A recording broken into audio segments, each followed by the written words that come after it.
മക്കളുടെ മനസ്സറിയാം എന്ന പരിപാടിയിലേക്ക് ഏവർക്കും സ്വാഗതം. ഇന്ന് നമ്മോടൊപ്പം ഉള്ളത് consultant psychologist Khan Karikkode sir. നമസ്കാരം സർ. നമസ്കാരം സർ. ഇപ്പം പുതിയൊരു അധ്യയന വർഷം തുടങ്ങുകയാണ്. അപ്പം ഈ ഒരു അവധിക്കാലം കഴിഞ്ഞ ഒരു സ്കൂൾ കാലഘട്ടം എന്ന് പറയുമ്പോൾ വീട്ടിലെല്ലാവർക്കും ഓരോ ടെൻഷനാണ്. കുട്ടികൾ സ്കൂളിൽ പോയി തുടങ്ങുമ്പോൾ അപ്പൊ വീട്ടിലുള്ള ഓരോ കുടുംബാംഗങ്ങൾ എന്തെല്ലാം കാര്യങ്ങളായിരിക്കും ശ്രദ്ധിക്കേണ്ടത്?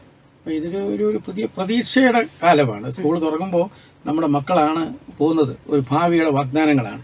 അപ്പോൾ അവരെ ഇതുവരെ അവർക്ക് എങ്ങനെയായിരുന്നു, ഈ കുറച്ച് നാൾ കഴിഞ്ഞ വർഷം സ്കൂളിൽ പോയാണെങ്കിൽ ഒരു സ്വന്തം വീടായിരുന്നു ഇതുവരെ ഉള്ളത്. അപ്പോൾ ഒരു സ്വഭാവ രൂപീകരണവും ഈ നമ്മുടെ വീടുകളിൽ നിന്നാണ് വന്നത്. അപ്പോൾ സ്വന്തം വീട്ട് വിട്ടിട്ട് അവർ സ്കൂളിലേക്ക് ഇനി പോവുകയാണ്. അപ്പം നമ്മുടെ രക്ഷകർത്താവായിരുന്നു ഇതുവരെ അവരുടെ ഗുരു.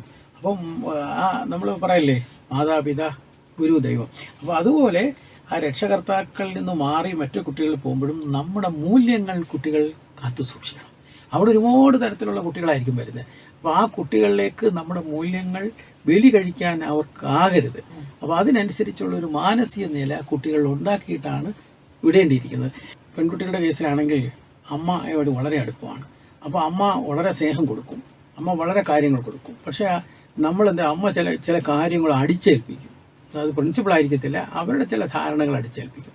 ആ ധാരണകൾ ചിലപ്പോൾ പഠനത്തിനോ മറ്റുള്ള വികാസത്തിനോ ശരിയായെന്ന് വരത്തില്ല.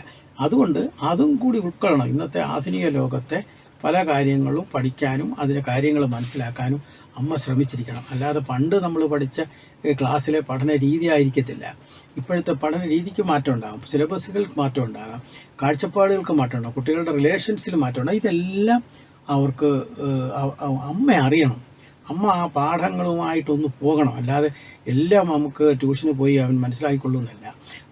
എന്താണ് ആ സ്കൂളിൽ ക്ലാസ്സിൽ പഠിപ്പിക്കാൻ ഇടയുള്ളത്, അതേക്കുറിച്ച് ആദ്യമായി അമ്മയ്ക്കൊരു ഒരു പൊതുവായ ഒരു ധാരണയുണ്ട്. പക്ഷേ എല്ലാം പഠിക്കാനും ഒന്നും ഒക്കത്തില്ല. പക്ഷേ എന്തായാലും ആ പാഠഭാഗങ്ങളുടെ ഹെഡിങ്സ് അമ്മയ്ക്ക് പഠിക്കുന്ന യാതൊരു ബുദ്ധിമുട്ടുമില്ലല്ലോ, അത് മനസ്സിലാക്കാൻ ചെയ്യുക. അങ്ങനെ മനസ്സിലാക്കിയാൽ ഈ കുട്ടിയുടെ വികാസമുണ്ട്. അതുപോലെ തന്നെ കുട്ടികൾക്ക് അംഗീകാരം കൊടുക്കണം. അംഗീകാരം കൊടുത്താൽ പലതും ഒളിച്ചു വയ്ക്കാൻ നമ്മൾ അംഗീകാരം കൊടുത്ത് അവരെ പ്രോത്സാഹിപ്പിക്കുന്നതുകൊണ്ടാണ് പലതും കുട്ടികൾ ഒളിച്ചു വയ്ക്കുകയും പലതും മറച്ചു വെച്ചിട്ട് നമുക്ക് അവസാനമായിരിക്കും നമ്മളിതൊക്കെ അറിയുന്നത്.